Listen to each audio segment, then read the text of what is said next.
I thought I'd just give a little insight about what I'm doing here. This is the second son of the Byzantine Emperor.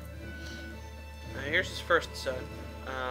We can't really do anything with him, and his wife is having a kid, but she's 27, so it could be a daughter, and then he could not have another one.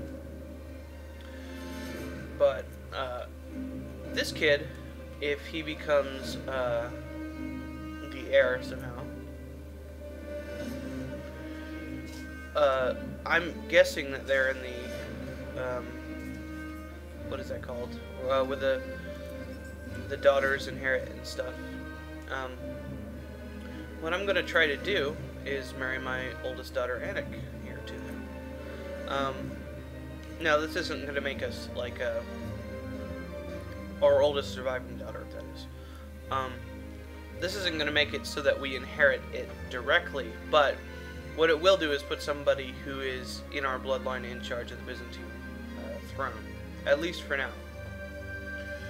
That is, if everything goes according to plan. What will have to happen is that this guy will have to have either a daughter or a son, and then the son dies, and then they have a son, and due to a bug in the game, it may not work because sometimes the daughter's kids will inherit. But we'll just take that chance. We really have no other use for the daughter anyway, except for, you know, getting money or prestige when we marry her off. So I just figured that, you know, maybe this kid, it'd be a good idea to try to marry him off. Now he's 15 now, so we're gonna have to wait. It'll probably take, well, a year or so. I don't know exactly when his birthday is. You can kind of check by just watching them for an entire year, or, you know, starting to watch them for an entire year, and then wait for their date to change. If you wanted to arrange a marriage between people, that's what you would do. And then leave the person you want to marry them to unmarried. This is more useful with sons, if you're manually finding girls for him to marry. And this isn't, you know, a ploy to get the Byzantine throne, although it would be nice. But what it is just, you know, using the resources we have for, you know, a purpose that could be helpful to us in the future. So that's what I'm doing,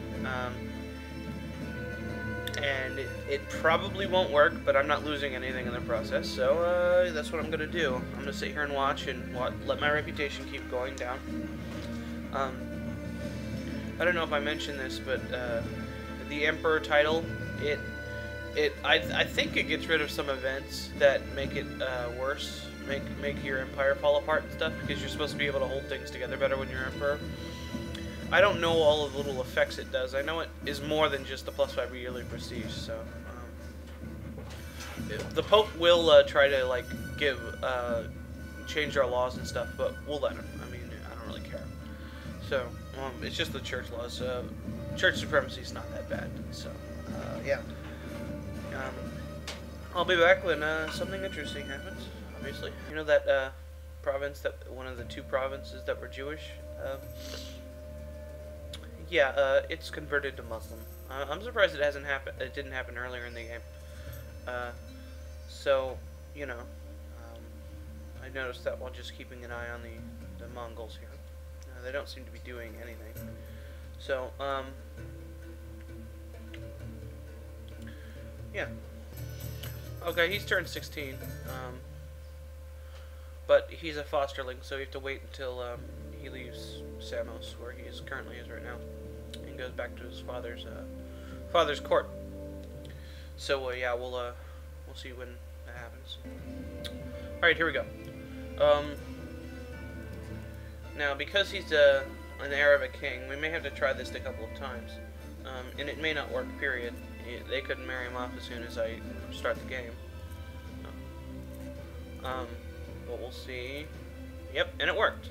He is now married to our daughter. Now, what we're gonna have to do is keep an eye on his brother. See, he had a daughter. So, what that means is that this guy's kids will be the heirs. So, if he doesn't have any sons, what we could do is kill him and and make sure that this guy, you know, keeps, make sure he stays in power somehow. And then we might have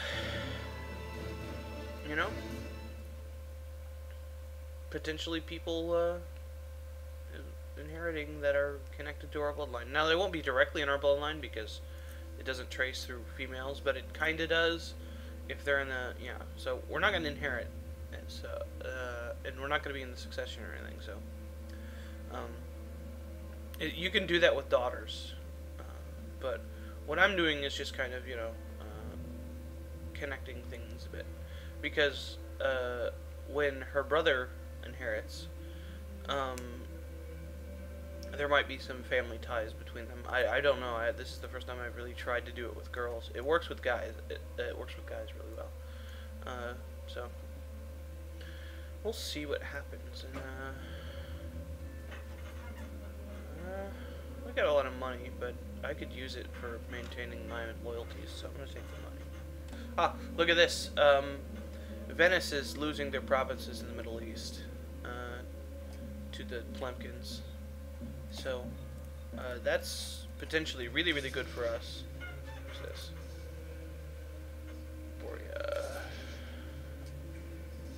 I don't know. Anyway, yeah, so we may not have to grab the province's titles from them, which would be really nice, so we wouldn't have to spend double prestige to get the provinces. And we do want these provinces. All but Amman, maybe. We still kind of do want them on, eventually. So, yeah. Pope is at war with somebody. I wonder who. I just kind of like to look around and see what's going on. The Zionids, so, these guys. The Pope's probably going to win, because these are kind of crap provinces, yeah, really crap provinces. Purple. Oh, Toledo. Okay. Just kind of part of the. No, they just had the same color. I thought they were part of the Seleucs. Yeah.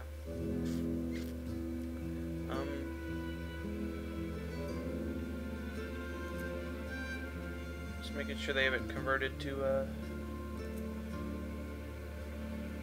Burgundy. Looks like Burgundy might break off.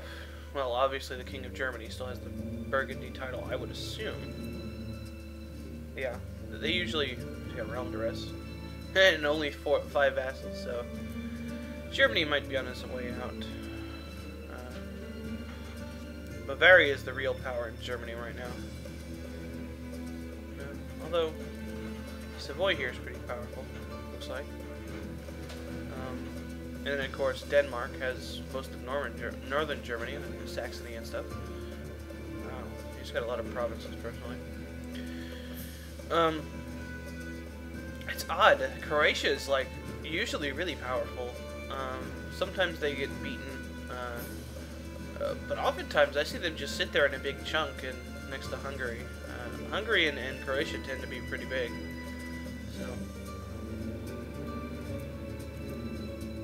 Orthodox. And I'm part of the Turks. Anyway, back to the matter at hand. This is very good for us. This will help us maintain our Arabian provinces better. Now this one might not be captured because it's only got 312 guys in it, and it's a large castle. Speaking of which, let's check our progress on our huge castle. Still like 3 years. But, we'll just keep an eye on that, and then wait for our reputation to go down. It's at, 0.3. But like I said, I really do want to get rid of some of these disloyal vassals, especially this guy. This guy just is, I don't know. He's not in our bloodline. He's disloyal. He's got a bazillion kids, and probably they're going to be disloyal too. Plus he's French. which, you know, it doesn't really mean anything, because since all of his provinces are Breton. It's just kind of annoying. He's like that guy, shit, I can't think of his name. Historically, the guy who kind of messed with the Kingdom of Jerusalem. I can't think of his name. So, yeah, I'm still in cultural conversion mode for these two provinces. It hasn't really made any progress. But nobody else has really been converting their stuff that I noticed. But we've been at war a lot, and that prevents that, so hopefully that will start to change.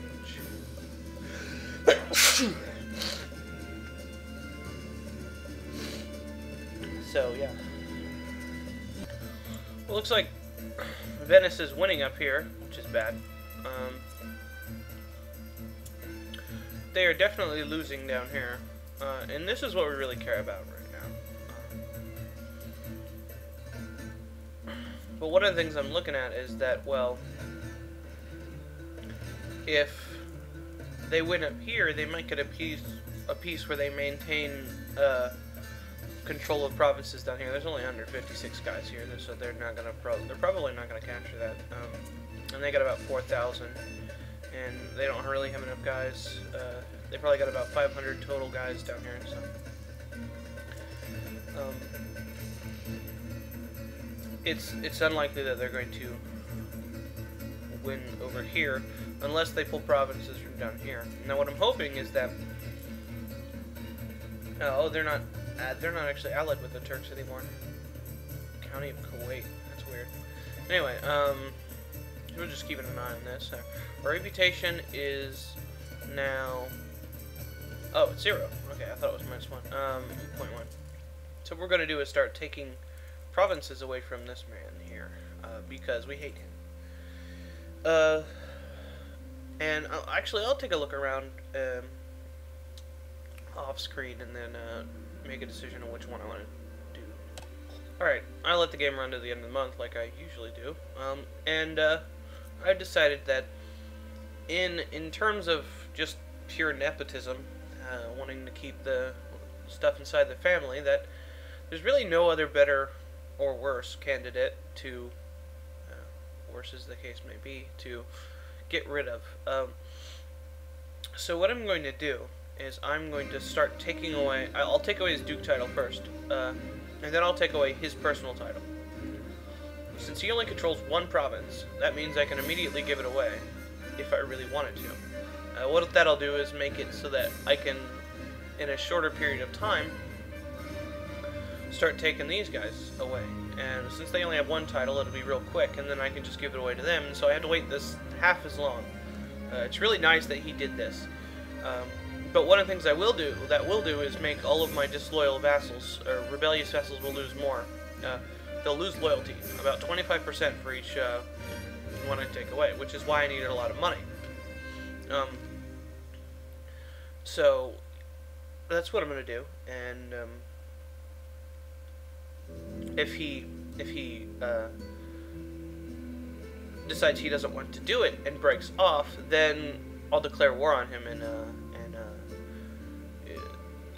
it'll be the same either way. So select him, revoke title. Here's the Duke title. Shut up.